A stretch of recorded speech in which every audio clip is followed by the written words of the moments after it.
Hello, welcome. I'm Reverend Ronald Nathan, and I'm the minister of the Hogard AME Zion Church in Jackson, St. Michael on the island of Barbados.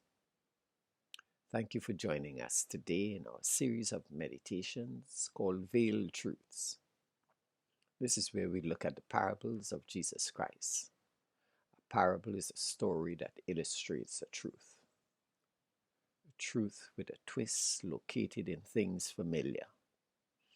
Jesus the Christ regularly used this literary form in teaching his disciples and the ordinary folk about eternal principles. Some will get its meaning and many others won't. Today's parable is the persistent widow, and this is now our second meditation on this parable. It's found in Luke 18, verse 1 through to 8. So please feel to read that passage during your day.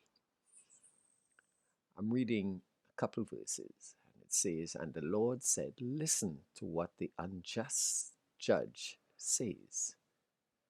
And will not God bring about justice for his chosen ones, who cry out to him day and night?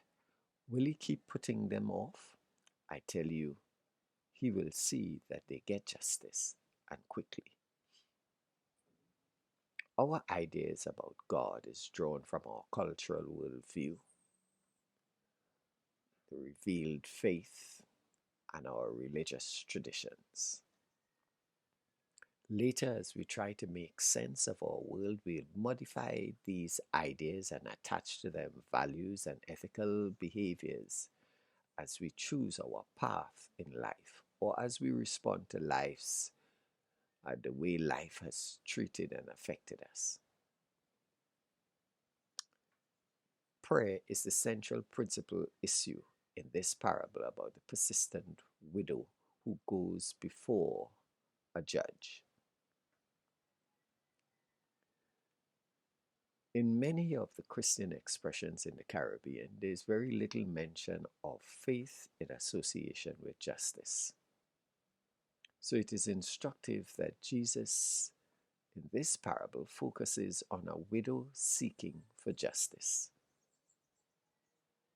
It is quite clear that justice is less accessible where there are vulnerabilities. So, where there are minorities, foreigners, and the poor, access to justice is reduced. As justice has always been closer to those who shape the justice institutions, i.e., the powerful. So, when a single woman seeks to access justice in a first century setting, there are many cultural and legal prejudices that works against her. Her persistence expresses a level of faith in the process once she's able to activate it on her behalf. There are those who, when they fail to get justice before the courts, they give up on faith in the God of justice. Don't give up. It is interesting that implied here is a judge that no one wants to have to stand before. He has no fear for God or man, we are told. Some would say this is his impartiality to religion or humanitarianism or human rights. However, the Bible continually betrays the fact that God is a God of justice. Isaiah puts it like this: Learn to do good, seek justice, correct oppression, bring justice to the fatherless, plead the widow's cause.